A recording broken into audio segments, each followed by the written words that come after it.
हरे कृष्णा।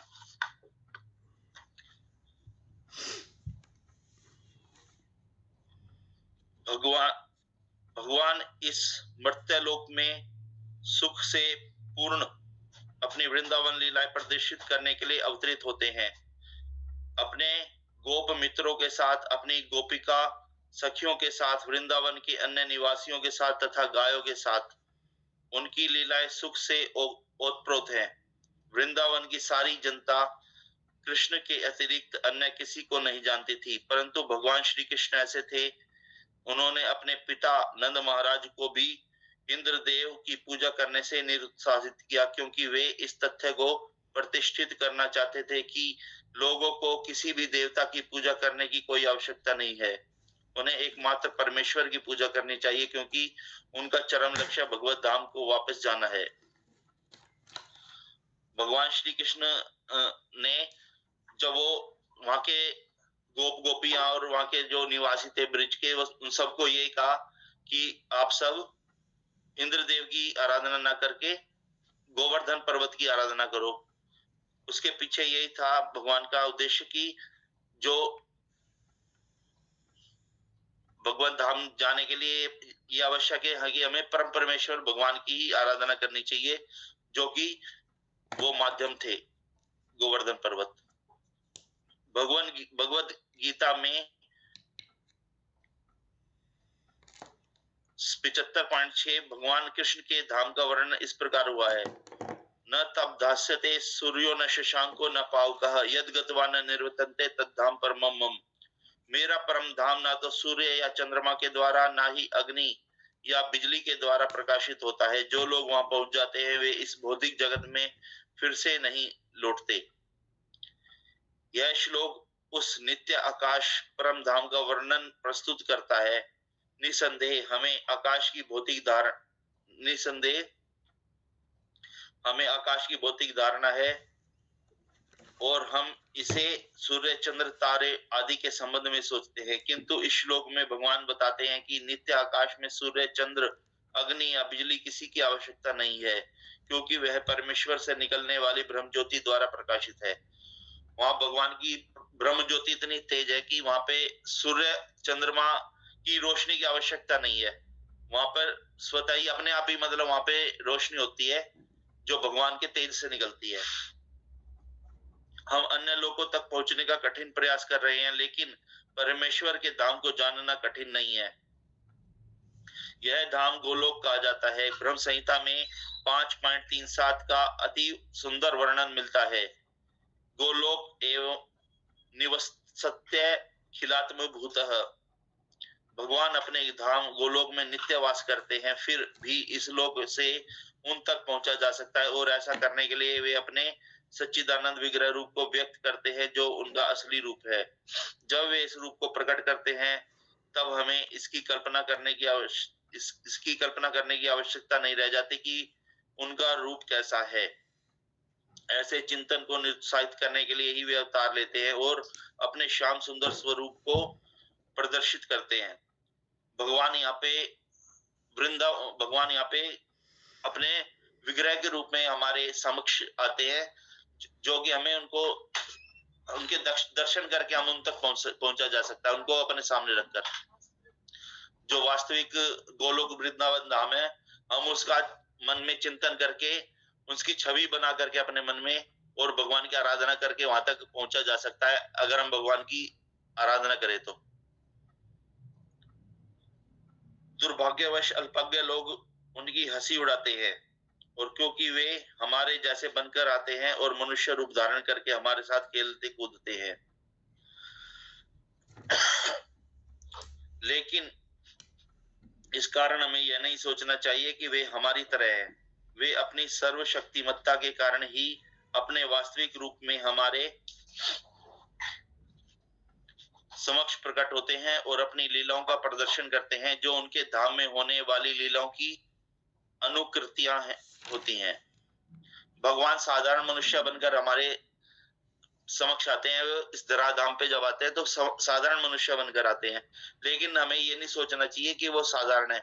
जो अल्पज्ञ लोग होते हैं वो ये सोचते हैं अगर भगवान हमारे तरह जो कार्यकलाप करते हैं, तो वो दिखने में तो साधारण मनुष्य लगते हैं, लेकिन वो होते हैं दिव्य, उनके सब कार्य, उनकी लीलाएं दिव्य होती है। उनका धाम की जो वहां पे नित्य लीलाएं होती है, वो यहाँ पे लीला करते हैं। आध्यात्मिक आकाश की तेजोमय किरणों ब्रह्म ज्योति में असंख्य लोग तैर रहे हैं। इस ब्रह्म ज्योति, यह ब्रह्म ज्योति परम वाची उठ धाम जाना, टाइम हो कृष्ण गया। लोक से उद्भूत होती है बाबू को भी उठा ले। और आनंद में तथा चिन्मय लोग जो भौतिक नहीं है, इसी ज्योति में तैरते रहते हैं। भगवान कहते हैं, न तब धास्यते सूर्यो न शशांको न पावकः यद गत्वा न निवर्तन्ते तद्धाम परमम मम।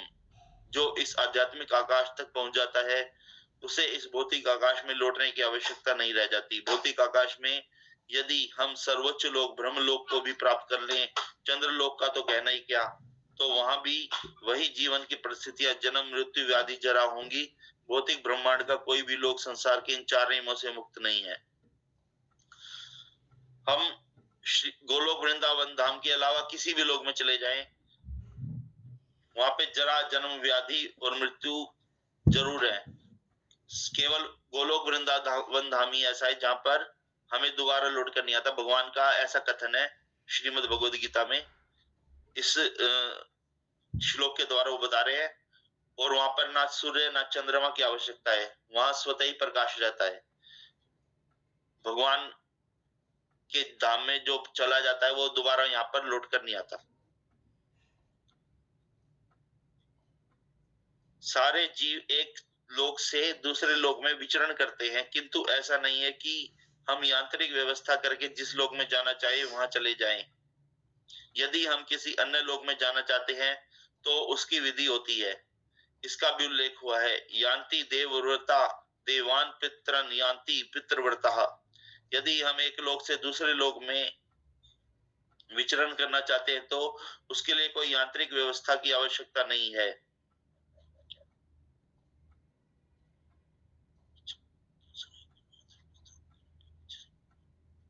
हम यंत्र का प्रयोग करके एक लोक से दूसरे लोक में नहीं जा सकते, लेकिन वहां पर जाने की एक विधि होती है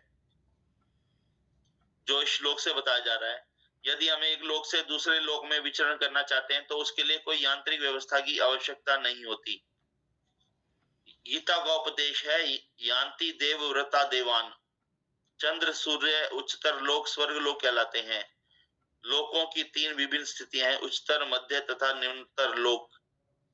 पृथ्वी मध्य लोक में आती है। भगवद गीता बताती है कि किस प्रकार अति सरल सूत्र यान्ति देवव्रता देवान द्वारा उच्चतर लोकों यानी देवलोकों तक जाया जा सकता है। मनुष्य को केवल उस लोक के विशेष देवता की पूजा करने की आवश्यकता है और इस तरह चंद्रमा, सूर्य और अन्य किसी भी उच्चतर लोक को जाया जा सकता है। हमें जिस भी लोक जाना है, तो हमें उस लोक के जो अधिष्ठाता देवता है, अधिष्ठात्री देवी हैं, उनकी आराधना करनी होती है। जैसे कि चंद्र लोक जाना है, तो हमें चंद्र देवता की पूजा करनी पड़ेगी, उनकी आराधना करनी पड़ेगी। सूर्य लोक जाना है, तो वहां सूर्य देवता की करनी पड़ेगी। स्वर्ग लोक जाना है, तो हमें पुण्य करने होंगे, धर्म कार्य करने होंगे, तो हमें वहां पर पहुंच सकते हैं। लेकिन ये सब अस्थाई है, वहां पर लौट करके आना पड़ता है। वहां से हमें केवल गोलोक वृंदावन धाम ही है जो हम, जहां से हम लौट कर नहीं आ सकते। किसी भी फिर भी भगवत गीता में यह इस जगत के किसी लोक में जाने की सलाह नहीं देती, क्योंकि चाहे हम किसी यांत्रिक युक्ति से 40,000 वर्षों और कितने समय तक जीवित रहे, और कौन कितने समय तक जीवित रहेगा, यह तक यात्रा करके सर्वोच्च लोक ब्रह्मलोक क्यों न चले जाएं, किंतु फिर भी वहां हमें जन्म मृत्यु जरा व्याधि जैसी भौतिक असुविधाओं से मुक्ति नहीं मिल सकेगी। लेकिन जो परम लोक कृष्ण लोक या आध्यात्मिक आकाश की किसी भी अन्य लोक तक पहुंचना चाहता है, उसे वहां ये असुविधाएं नहीं होती। आध्यात्मिक आकाश में जितने भी लोक हैं, उनमें गोलोक वृंदावन नामक लोक सर्वश्रेष्ठ है, जो भगवान श्री कृष्ण का आदि धाम है। यदि यह सारी जानकारी भगवद गीता में दी हुई है और इसमें उपदेश दिया गया है कि किस प्रकार हम भौतिक जगत को छोड़कर आध्यात्मिक आकाश में वास्तविक आनंद में जीवन बिता सकते हैं। भगवद गीता में आगे हम पढ़ेंगे कि किस प्रकार से हम गोलोक वृंदावन धाम की यात्रा कर सकते हैं, वहां जा सकते हैं। कोई कितने भी आधुनिक यंत्र बना ले, जैसे चंद्रयान बना ले, कोई भी आधुनिक यंत्र का निर्माण कर ले वैज्ञानिक, लेकिन अगर हम पहुंच भी जाए इन लोकों के अंदर, जैसे चंद्रलोक है यहाँ पे, तो लेकिन लौट के आना पड़ता है। लेकिन ब्रह्मलोक और जो भगवान के जो धाम है, कृष्ण लोक, आध्यात्मिक आकाश, परम लोक, वहां हमें केवल और केवल भक्ति के द्वारा ही पहुंचा जा सकता है, और कोई माध्यम नहीं है। हरे कृष्णा प्रभु जी, मैं ठीक से बता रहा हूँ या कोई गलती हो रही है? नहीं प्रभु जी, बहुत सुंदर आप बता रहे हैं। कोई और जोड़ना चाहे भक्त? हाँ, कोई और भक्त अगर कुछ अपना एक्सपीरियंस, कुछ सोच जोड़ना चाहे इससे रिलेटेड।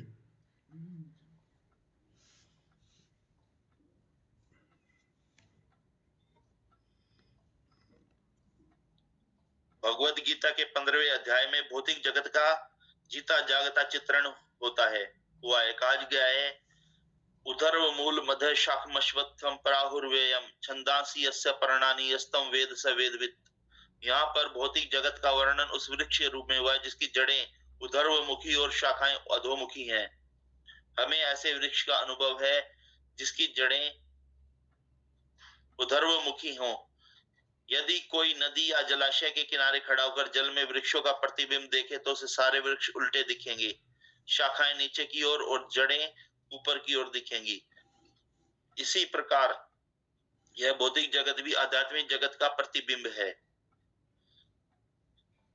जो भगवान जैसे कि इस श्लोक में बताया है, जो भौतिक जगत है वो इसका प्रतिबिंब मात्र है आध्यात्मिक जगत का। जो भगवान गोलोक वृंदावन धाम है, उनका आध्यात्मिक जगत का प्रतिबिंब है ये। जैसे कि हम नदी के किनारे खड़े होकर के देखें एक वृक्ष को, तो वो उल्टा दिखाई देता है, उसकी जड़ें ऊपर दिखाई देंगी और पत्तियां और शाखाएं नीचे की ओर दिखाई देंगी। ठीक उसी प्रकार ये भौतिक संसार है जिसका प्रतिबिंब हमें आध्यात्मिक जगत का प्रतिबिंब है ये। इसी प्रकार यह भौतिक जगत भी आध्यात्मिक जगत का प्रतिबिंब है। यह जगत वास्तविकता का प्रतिबिंब मात्र है। प्रतिबिंब में कोई वास्तविकता या सार नहीं होता, लेकिन प्रतिबिंब में हम यह कह सकते हैं, समझ लेते हैं कि वस्तु और तथा, लेकिन प्रतिबिंब से यह समझ लेते हैं कि वस्तु तथा वास्तविकता है। इसी प्रकार यद्यपि मरुस्थल में जल नहीं होता, लेकिन मृग मरीचिका बताती है कि जल जैसी कोई वस्तु होती है। भौतिक जगत में ना तो जल है ना तो सुख है, लेकिन आध्यात्मिक जगत में वास्तविक सुख रूपी असली जल है। भौतिक जगत के अंदर जो मृग मरीचिका की तरह, जैसे कि हम एक भ्रम है, मतलब कि यहाँ पे जो है, यहाँ भगवान के लोग गोलोक धाम का यहाँ पे प्रतिबिंब मात्र है। ये समझा दोगे प्रभु जी पैराग्राफ? एक बार फिर से बताइए प्रभु जी। यहाँ पर यह जगत वास्तविकता का प्रतिबिंब मात्र है। प्रतिबिंब में कोई वास्तविकता या सार नहीं होता, लेकिन प्रतिबिंब में यह समझ लेते हैं कि वस्तु या तथा वास्तविकता है। इसी प्रकार यद्यपि मरुस्थल में जल नहीं होता, लेकिन मृग मरीचिका बताते हैं कि जल जैसी कोई वस्तु होती है। भौतिक जगत में ना तो जल है ना तो सुख है, लेकिन आध्यात्मिक जगत में वास्तविक सुख रूपी असली जल है। हाँ जी, मैं कोशिश करता हूँ। अभी जैसे प्रतिबिंब है, अगर हम शीशे के सामने बैठेंगे, जैसे ये हाथ है, तो हम देखेंगे हमारे राइट साइड में मेरा थंब है, मतलब ये अंगूठा है, लेकिन इसका प्रतिबिंब वहाँ पर उल्टा दिखाई देगा। ऐसे बिल्कुल होगा तो सेम ही, लेकिन दिखेगा उल्टा। तो जैसे आप जल को भी लेते हो, एक बहता हुआ जल है, अगर हम उस शीशे में देखेंगे तो उसका प्रतिबिंब भी हम देख सकते हैं शीशे में ही, लेकिन दिखेगा क्या? वो उल्टा। लेकिन क्या हम शीशे को पकड़ने की कोशिश करेंगे जल को, तो पकड़ा नहीं जाएगा। वो माया है। यहाँ पर जो भी कुछ है ये सिर्फ माया की अधिभूति है। जैसे हम मरुस्थल में जाते हैं, कई देर चलते हैं तो हमारा मतलब पानी की प्यास लगती है, पानी होता नहीं है, तो कुछ देर बाद ऐसे हमें थॉट आने लग जाते हैं, ऐसे सोच आने लग जाती है कि शायद वहाँ हरियाली है, वहाँ पानी मिलेगा। तो हम दौड़ के वहाँ जाते हैं, कोशिश करते हैं तेज, वहाँ पहुँचते देखते हैं तो यहाँ पर कुछ नहीं है। तो फिर हम और थोड़ी दूर आगे चलते हैं, देखते हैं कि अरे हाँ यहाँ पानी है, लेकिन क्योंकि बोलते हैं ना, सावन के अंधे को हरा ही हरा दिखाई देता है, ये वही स्थिति होगी। उसको प्यास के लिए पानी चाहिए, अब उसे हर जगह पानी पानी दिखाई देगा। तो ये स्थिति है। तो भौतिक जगत के अंदर जो भी कुछ हम देख रहे हैं वो वास्तविक सुख नहीं है। ना तो किसी व्यक्ति में कोई सुख है, ना किसी वस्तु में कोई सुख है। जैसे मैं कई बार मिलता हूँ लोगों से, तो वो हमारी जो एज के हैं वो 3-4 तरह की बातें करते हैं। पहली बात होती है उनकी कि उन्होंने नया क्या खरीदा, नया मार्केट में क्या आ रहा है, भाई इस फ्रिज में फलां धमाके हैं, वो है। दूसरा, वो प्रॉपर्टी की बात करते हैं, मेरे पास ये है वो है। एक बार खरीद लेंगे तो 5, 10, 15 मिनट या हो सकता है 1 या 2 दिन तक वो सुखी रहे उस चीज को, ये सोच करके कि हमने ये खरीद लिया। लेकिन उसके बाद ऑटोमेटिक ही उस चीज की वैल्यू घट जाएगी। जैसे जब हम आध्यात्मिक जीवन में मतलब कोशिश इतने नहीं थे, इन्वॉल्व नहीं थे, तो हम कभी किशोर कुमार के गाने सुनते थे, कभी किसी के गाने सुनते थे। एक बार सुना, 2 बार सुना, 3 बार सुना, तो फिर वो आता तो उसे कर देते चल अगले, इसको बहुत बार सुन लिया, अगली बार उसको देखते हैं। मतलब हम भौतिक सॉन्ग को भी सुनने के बाद बोर हो जाते हैं। लेकिन हरे कृष्ण महामंत्र हम रेगुलर बेसिस पे 16 माला करते हैं, लेकिन हम नहीं होते बोर। और कोई कीर्तन चलता है तो कीर्तन में हम और एनर्जाइज हो जाते हैं। तो ये इस चीज का इंडिकेशन है, इस चीज की तरफ संकेत है कि भौतिक जो भी चीज है वो लॉन्ग रन में, मतलब लंबे समय तक उसमें हम सुख नहीं प्राप्त कर सकते। लेकिन हाँ, आध्यात्मिक जीवन के अंदर हम ऐसा सुख प्राप्त कर सकते हैं जो कि एक्चुअली में रियल भी है, एक्चुअली में रियल भी है। अभी जैसे पीछे बताया गया था कि भगवान के लोक में प्रकाश की आवश्यकता ही नहीं है, क्योंकि भगवान के शरीर से ही इतना प्रकाश निकल रहा है कि वहां पर कोई भी प्रकाश की आवश्यकता नहीं है। एक बार सची प्रभु जी ने भी इसके बारे में बताया था कि उनके प्रकाश, शरीर के प्रकाश को कहाँ लेके जाया जाता है, ध्रुव लोक। ध्रुव लोक से सूर्य के पास वो प्रकाश आता है और फिर वो हम तक आता है। तो अगर वो डायरेक्ट प्रकाश हम तक आए तो हमारा क्या हाल होगा।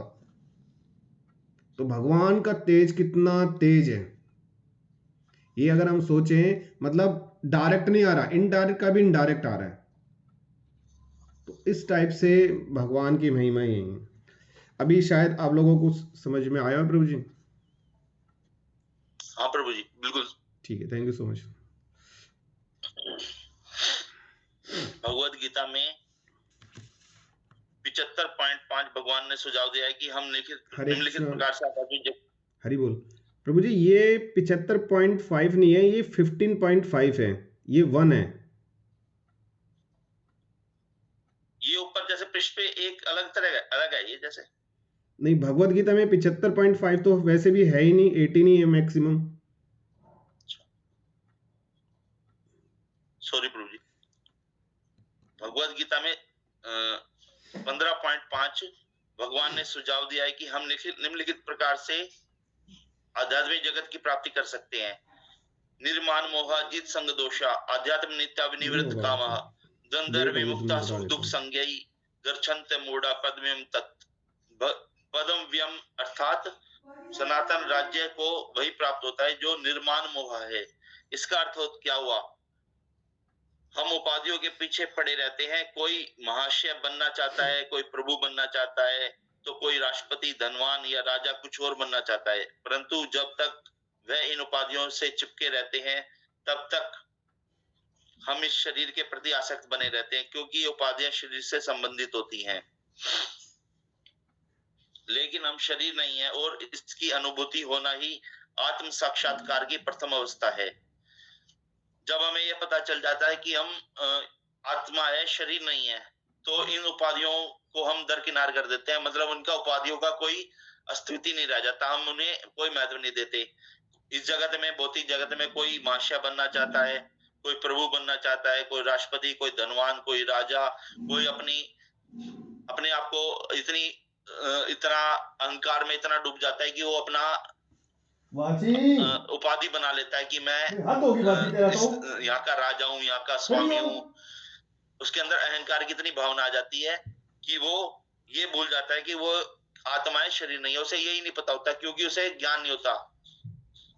और ये ज्ञान हमें भगवत गीता सिखाती है कि हम शरीर है, आत्मा शरीर नहीं है, ये वस्त्र है जिसे हम मृत्यु के बाद हमें बदलना होगा।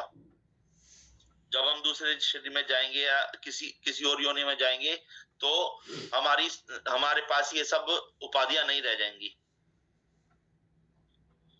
हम प्रकृति के 3 गुणों से जुड़े हुए हैं, किंतु भक्ति में सेवा द्वारा हमें इससे छूटना होगा। यदि हम भगवत भक्ति में सेवा के प्रति आसक्त नहीं होते तो प्रकृति के गुणों से छूट पाना दुष्कर है। उपाधियां और आसक्तियां हमारी काम वासना अर्थात इच्छा अर्थात प्रकृति पर प्रभुत्व जताने की चाह के कारण है। जब तक हम प्रकृति पर प्रभुत्व जताने की प्रवृत्ति को नहीं त्यागते तब तक भगवान के धाम सनातन धाम को वापस जाने की कोई संभावना नहीं है। इस नित्य अविनाशी धाम को वही प्राप्त होता है जो झूठे भौतिक भोगों के आकर्षणों द्वारा मोहग्रस्त नहीं होता। जो भगवान की सेवा में स्थित रहता है ऐसा व्यक्ति सहज ही परम धाम को प्राप्त होता है। जब तक हम इन उपाधियों को अपने से चिपकाए रखते हैं कि हम यहाँ के राजा हैं, यहाँ के राष्ट्रपति है, यहाँ के वो स्वामी है, इस घर के स्वामी है, यहाँ का मैं प्रधान हूं, तब तक वो अहंकार में चूर रहता है। वो उसे अपने इसके आगे और कुछ नहीं दिखाई देता। उसे ये सब ज्ञान तब प्राप्त होता है जब तक वो इन उपाधियों को एक तरफ न रख दे। और भगवत गीता का ज्ञान हमें ये सिखाता है कि हम भक्ति में भगवान की भक्ति के द्वारा ही इन उपाधियों को दरकिनार कर सकते हैं या इनसे छूट सकते हैं। और जब तक नहीं छूटेंगे तब तक गोलोक वृंदावन धाम जाने की कोई संभावना नहीं है। हरे कृष्ण प्रभु जी। हरे कृष्ण प्रभु जी, आपने बहुत सुंदर बताया। इसमें एक दो बातें मेरे को याद आ रही हैं तो मैं थोड़ा सा शेयर करूँगा। जैसे यहाँ पर उपाधियों के बारे में बात की है तो कई बार जैसे हम पहले, अभी तो नहीं लेकिन हाँ पहले जैसे हम गुरुद्वारों में गए हैं तो वहाँ पर ऐसी भावना देखी है, चाहे कोई करोड़पति हो चाहे अरबपति हो, जैसे गुरुद्वारे में एंटर होता है वो उनके एक जूतों का स्टॉल होता है, वहाँ पर जाकर के सबके जूते पॉलिश कर रहा होता है, सब कुछ कर रहा होता है। तो देखने में लगता है ये जो कर रहा है क्या, लेकिन जैसे गुरुद्वारे से निकलता है तब पता चलता है कि ये तो बहुत बड़ा व्यक्ति है। तो क्या है, भगवान के धाम या गुरु के धाम में आने के बाद एक भिक्षुक के अलावा हम है कुछ नहीं। अगर हम एक भिक्षुक की तरह से जाएंगे तभी हमारा कुछ उद्धार हो सकता है। और अपने अहंकार को लेके आएंगे वहाँ पर तो भगवान तो अहंकार को तुरंत, और अपने भक्तों के अहंकार को तो तुरंत तोड़ते हैं, क्योंकि सबसे अप्रिय चीज़ उनको यही लगती है, अपने भक्तों के अंदर अहंकार का होना। अभी यहाँ पर जैसे बताया गया है कि शरीर और आत्मा का, तो इसमें एक कहानी मेरे को याद आ रही है, अगर आप बोलें तो 5 मिनट मैं लूँगा, ठीक है। तो एक राजा थे, वो जंगल में जा रहे थे शिकार करने के लिए। तो उनके पीछे कुछ लोग लग गए क्योंकि वो अपने सैनिकों से अलग हो गए, अकेले बच गए। तो आगे भागते चले गए, तो शाम हो गई। तो वहाँ पर उन्होंने बहुत सारी कुटियाँ देखी और वहाँ पर एक व्यक्ति खड़ा था जो ऋषि भेष था और उसके हाथ में एक हंटर था, वो आराम से वहाँ बैठा हुआ था। तो वो उनके पास गया तो बोला कि मैं फलां देश का राजा हूँ और मेरे को सुबह जाना है, तो मेरे को एक रात बिताने के लिए अगर आपके पास कुछ व्यवस्था हो सके तो उसने बोला, उस ऋषि ने बोला कि हाँ तुम्हें मिल तो जाएगा, एक कुटिया खाली है, लेकिन तुम्हें मेरे को ये वादा करना होगा कि अगले दिन सुबह तुम चले जाओगे, वहाँ से निकल जाओगे। वो बोला ठीक है। उसने मन में सोचा ये कैसी बात है, मैं तो खुद ही नहीं रुकना चाह रहा यहाँ पर, मैं अपना राज्य छोड़ के क्यों यहाँ पर रुकूंगा, वो भी कुटिया में। तो बोला हाँ मैं सुबह निकल जाऊँगा। तो बोले ठीक है ये कुटिया है। तो जैसे ही वो कुटिया के अंदर गया तो उस कुटिया में उसने क्या देखा कि मांस लटके पड़े हैं, हर जगह मांस है और मल है, गंदगी है मतलब। तो राजा ने उस ऋषि को देखा कि ये कैसे, इसमें साफ सफाई तो बिल्कुल भी नहीं है। तो बोले आपको तो एक ही रात गुजारनी है, आप एक रात गुजारना, लेकिन एक चीज़ मेरे याद रखना, कल सुबह अगर आप नहीं निकले तो मैं आपको मारूंगा फिर। बोले आप कैसी बात कर रहे हो, ऐसी गंदी जगह में मैं थोड़ी ना रहूँगा, मैं तो निकल जाऊँगा। तो वो ऐसा कह के चला गया और वो रात वहाँ गुजारने लगा। अब रात गुजारने लगा, सुबह ऋषि ने दरवाज़ा खटखटाया, अब वो दरवाज़ा ना खोले, उसने दोबारा खटखटाया, वो नहीं खोले। तो वो दरवाजे को, क्योंकि इस ऋषि को ट्रिक पता थी इस दरवाजे की कि कैसे खोल के अंदर जाया जाता है, वो अंदर गया, बोला तुमने मुझे वादा किया था कि यहाँ से जाओ, तुम गए क्यों नहीं अभी तक? तो बोले नहीं नहीं मैं कल चला जाऊंगा। तो बोले नहीं तुम्हें अभी जाना होगा। तो वो उस हंटर से उसको मारता है, खूब उस राजा को मारता है, और वो मार सहता है और वादा करता है मैं कल चला जाऊंगा। ऐसे कल कल करते बहुत टाइम हो जाता है। तो इस कहानी का सार क्या है? इस कहानी का सार ये है, जो वो कुटिया है वो हमारा शरीर है, वो वहां पर जो कुछ है सारे, और ये जो राजा गया है ये धाम से आकर के एक आत्मा ऐसी जगह पर आई है जिसको वो एक ही रात में अपना मान लेती है, उस कुटिया को अपना मान लेती है। और ये जो मार है, ये मार किसकी है? ये मार देवी की है। देवी तुम बता रही है कि भगवान की भक्ति में लगो और यहाँ से निकलो, मत फंसे रहो यहाँ पर। लेकिन हम मार खाने के लिए तैयार है कि मार लो जी, संसार में का तो जीवन का चक्र ही ऐसा है, यहाँ तो परेशानियाँ आती रहती हैं, परेशानियों से हमें लड़ने का हौसला होना चाहिए, फलां होना चाहिए। इतनी ज्ञान की बातें कर लेंगे लेकिन जो मेन चीज़ है उसकी तरफ नहीं जाएंगे। तो अक्सर अधिकतर लोगों का यही हाल है, वो मार खा रहे हैं, पिटे जा रहे हैं, उन्हें दिख भी नहीं रहा कि वो कैसी मार खा रहे हैं, लेकिन भगवान की तरफ, और ये ऐसे ऐसे घर को छोड़ के, एक अच्छे घर जहाँ से हम आए थे, उस राजा ने उसको पहले जब देखा तो तो क्या देखा, मतलब जब हम माँ के गर्भ में आते हैं तो हमारे जो आ, वैष्णव हैं वो बताते हैं कि तब भगवान की हम बहुत उनको प्रॉमिस करते हैं कि भगवान इस ये लास्ट जन्म होगा, इसके बाद हम आपके पास आ जाएंगे। क्योंकि माँ के घर में बताया गया है कि ये भी एक तरह की उत्पीड़नता है, आपका शरीर एक अवस्था में रहता है और मल मूत्र हर चीज़ उसी के अंदर रहती है 9 महीने तक। तो ये भी एक उत्पीड़नता है। जन्म मृत्यु जरा व्याधि, ये 4 तरह के दुख हैं, उसमें से ये जन्म भी एक दुख है। तो वो ये देखता है कि हाँ मैं प्रेयर करता है खूब भगवान की कि हाँ मैं, ये मेरा लास्ट जन्म होगा, लेकिन जैसे ही बाहर निकलता है तो सब खुश आ जाते हैं, अरे मेरा बेटा आ गया, मेरी बेटी आ गई, ये ले, तू तो जान है, तू तो जहान है, फलां है, धमाका है। और फिर वो उनको देख करके उनके मोह में फंस जाता है। कल एक लेक्चर हम लोग सुन रहे थे, तो उस लेक्चर में बताया गया, हाँ जो माता जी आई थी उन्होंने बोला था कि माँ बाप का सबसे बड़ा फर्ज क्या है? माँ बाप का सबसे बड़ा फर्ज है अपने औलाद को भगवत धाम ले जाने के लिए, इस जन्म जन्म मृत्यु से हटाने के लिए कोशिश करना, ये एक जरूरी पार्ट है। तो ठीक है प्रभु जी, कंटिन्यू करते हैं। हरे कृष्ण प्रभु जी, बहुत सुंदर तरीके से बताया प्रभु जी आपने। थैंक यू प्रभु जी।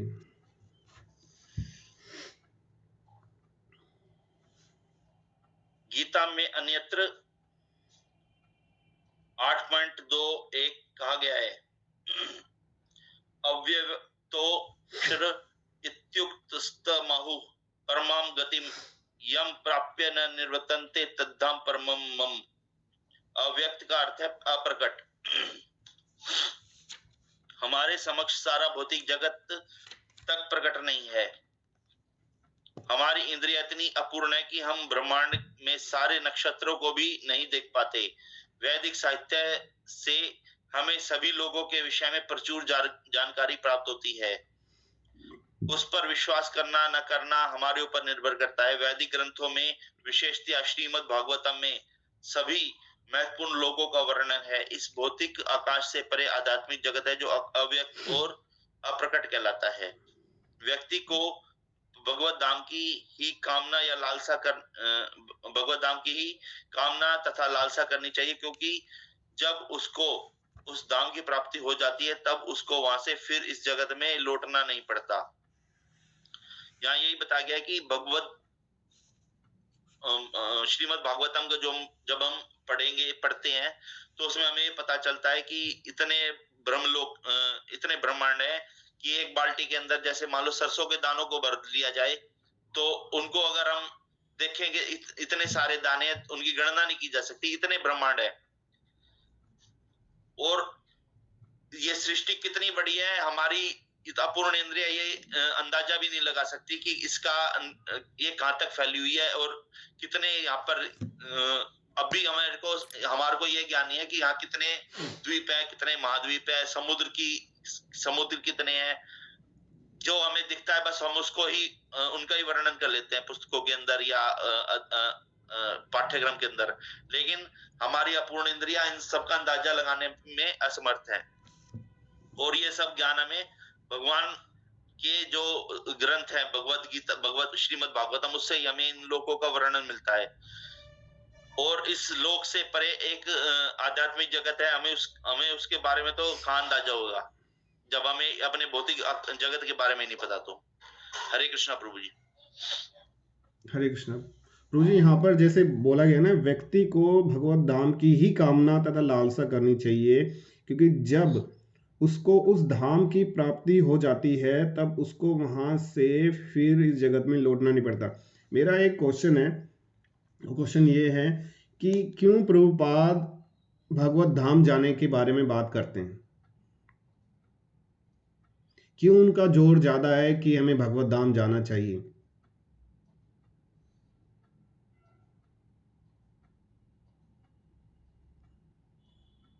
ये हमें भगवत धाम जाने की लालसा क्यों करनी चाहिए? हाँ जी, हाँ जी।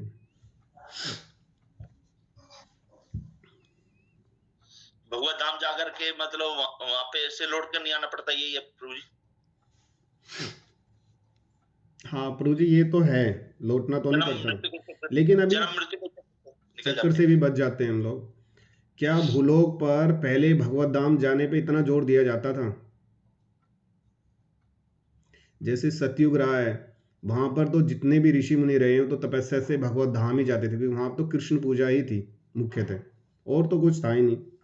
यहाँ पर हम देखते हैं दूसरे धर्मों के बारे में, जैसे इस्लाम के बारे में देखते हैं तो वो जन्नत को फोकस करते हैं, जन्नत यानी कि स्वर्ग। अगर हम क्रिश्चियन में जाएंगे तो हेवन को फोकस करते हैं, हेवन यानी कि स्वर्ग। तो ज़्यादातर धर्म है और मैक्सिमम जो अब पॉपुलेशन यानी कि जो जनता हो चुकी है वो सिर्फ और सिर्फ स्वर्ग तक ही सीमित है, उससे आगे नहीं है। और इसकी पॉपुलेशन अगर हम 100 में से गणना करेंगे तो 99.99% चली जाएगी। मतलब इतने कम लोग हैं, बहुत ना के बराबर, जो भगवत धाम के बारे में सोच रहे हैं। तो प्रभुपाद यहाँ पर उस जिज्ञासा को जगाने की तो कोशिश कर रहे हैं और इस भ्रम को तोड़ने की कोशिश कर रहे हैं कि स्वर्ग लोग नहीं है सब कुछ, उससे आगे भी बहुत कुछ है। यही सबसे बड़ा जो मेरे को रीजन लगता है कि प्रभुपाद की पुस्तकों में या जो हमारे आचार्यज हैं या हमारे जो वैष्णव हैं उनका फोकस इसकी तरफ इसीलिए रहता है, जो मेरा मत है, मुझे जो लगता है। हरे कृष्णा हरकेश माता जी, आज आप बड़े चुपचाप हैं।